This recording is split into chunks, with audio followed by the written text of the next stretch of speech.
Hi, this is Jim WT8BZ. First thing I wanted to do was start out with a little background history. I initially wanted a portable transceiver that I could take with me in my car or on an airplane when traveling or going on vacation. I started out with a Yaesu FT897D and the Pelican 1550 case that you see on the left. I protected the radio with the optional foam inserts, but was dissatisfied with the package because it doesn't comply with airline carry-on regulations and is awkward to carry in that it doesn't have any wheels or a handle. Also, I was limited as far as battery capacity and no easy way to incorporate any digital modes in operating.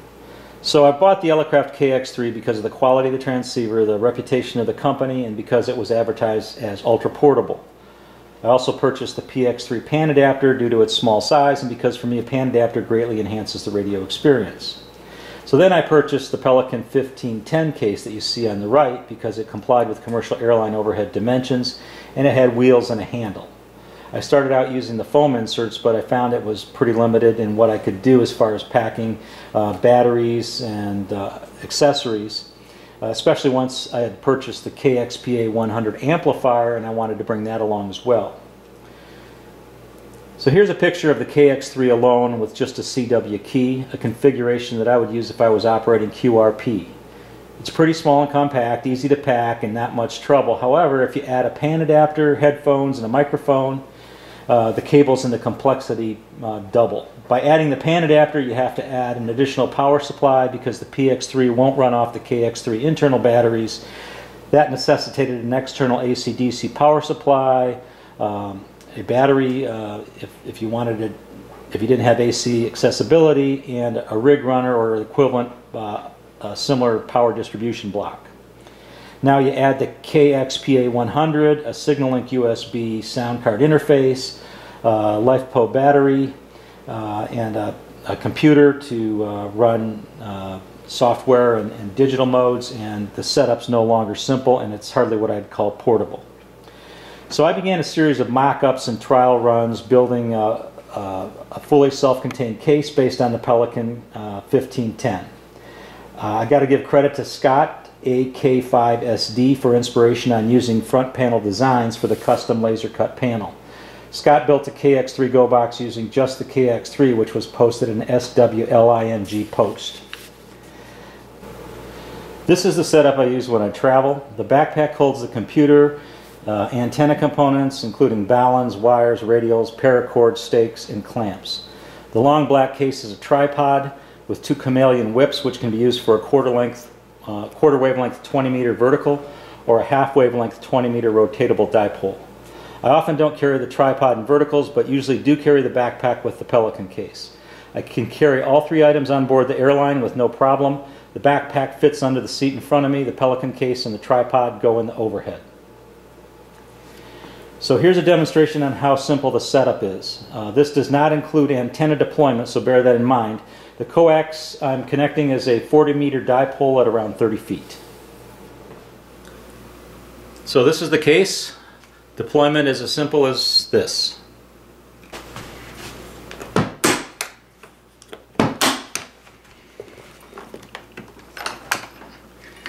Couple of manuals. Turn on the battery.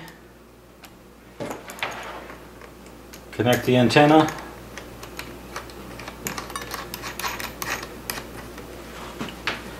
Power up the radio.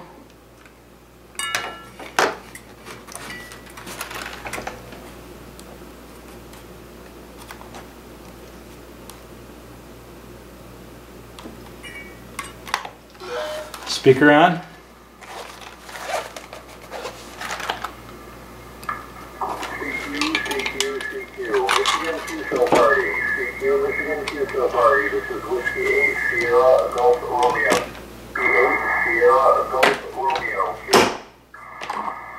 And the microphone, and it's good to go.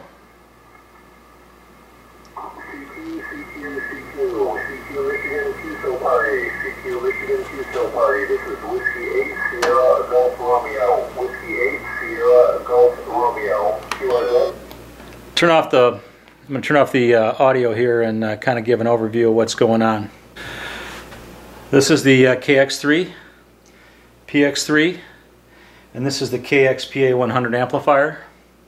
Signal link USB, voltmeter for the battery and distribution panel. This is a mesh insert that you can buy as an option for the Pelican case. Those of you who have them will notice that I put it in backwards or upside down. It's supposed to be 180 degrees around the other way, but there's so little clearance between these fins and some of these projections on my setup that I can't get the things in the mesh that I want, so I had to turn it around. This one's vertical. This external speaker over here, if I don't have it in that position, it won't fit in the top. The other things that are in here, this is the handheld Yaesu VX8DR. Some extra cables. That's just an empty pocket. I don't really have a lot of room because this is the AC power supply, and it extends so much above the panel that anything that I put in that mesh pocket will keep it from closing. Up here I have tinned copper braid ground wire and my laminated license. And I also have I velcroed the top one of these so that I could slip some laminated instruction sheets back here. It's one for the KX3, another one's a wiring diagram, and a few other things. They're just a good place to stow them away. Some of the other items that aren't quite so easy to see. If I can zoom in a little bit here.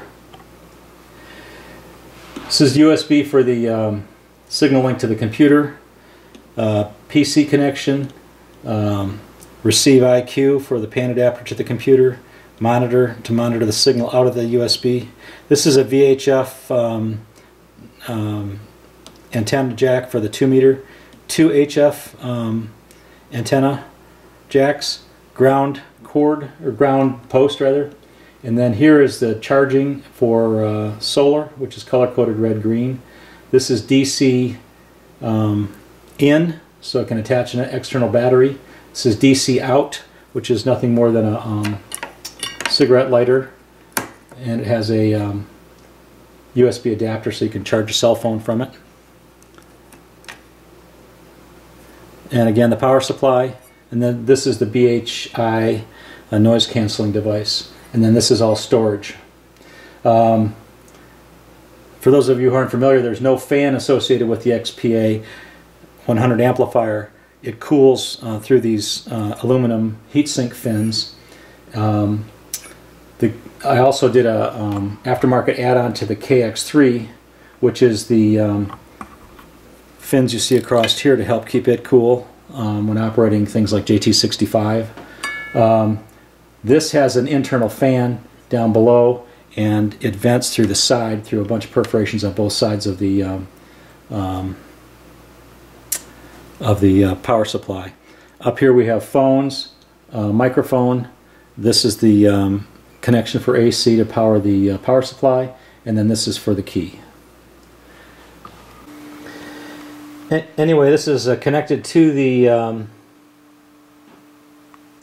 computer by way of 3 cables, as I mentioned before. One for the signal link, one for the pan adapter, and then one for the KX3, and the one on the far end is over there is for the Bengali CW machine.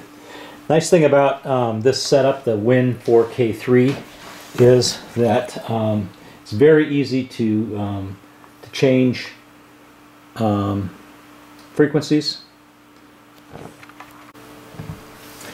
So just with the mouse click, it's easy to just hit the waterfall and choose a signal that you'd like to connect to. You just double click it, like here, and you can see it's changed. Another nice feature is that when you're just off by a couple of kilohertz or so, you just highlight this, use the arrow buttons on your keyboard, and you can change each of these by 1 increment and move over. So Additionally, there's the frequency memories, and the way I've set them up over here on the left is I have them for CW, digital for PSK, JT65, and then for voice. So right now we're on, and clicking these changes not only the band but also the modes and filters. So right now we're on voice. I'm going to switch here to 40 meters CW, and pull up CW Skimmer, and there's a signal at the top there. It looks pretty slow.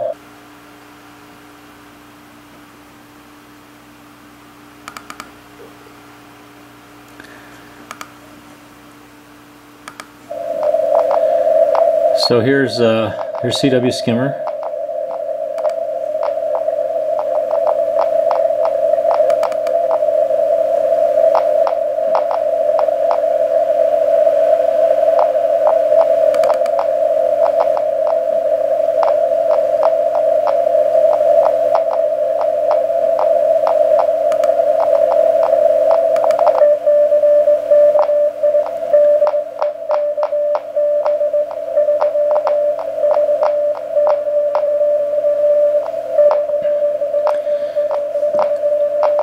And you can see it's decoding down here.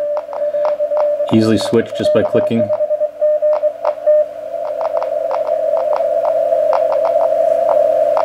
So we'll get out of CW, switch over to digital.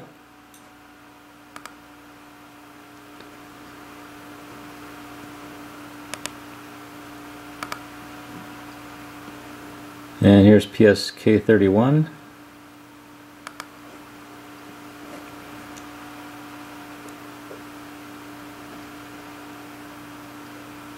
Not many signals coming through right now, but that's just shows how easy it is to switch modes and channels. Now I'm going to go back to the frequency memories and go to JT65.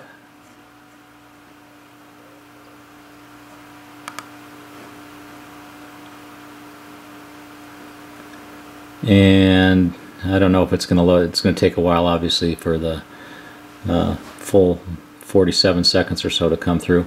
Come back to that. Anyway, this is a nice feature where you can preload all your favorite channels, modes, filters, however you want to configure it. We'll cut out some of this waiting for the JT65 and just show the end part here.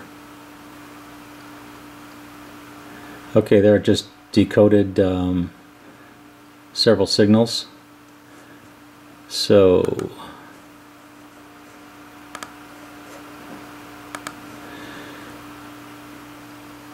the computer interface makes it very easy to really manage everything from the computer with a mouse.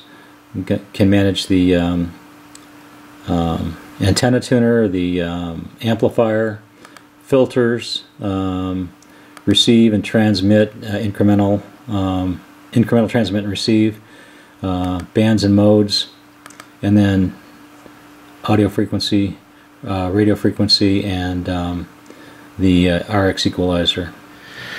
Okay, so this is the Yaesu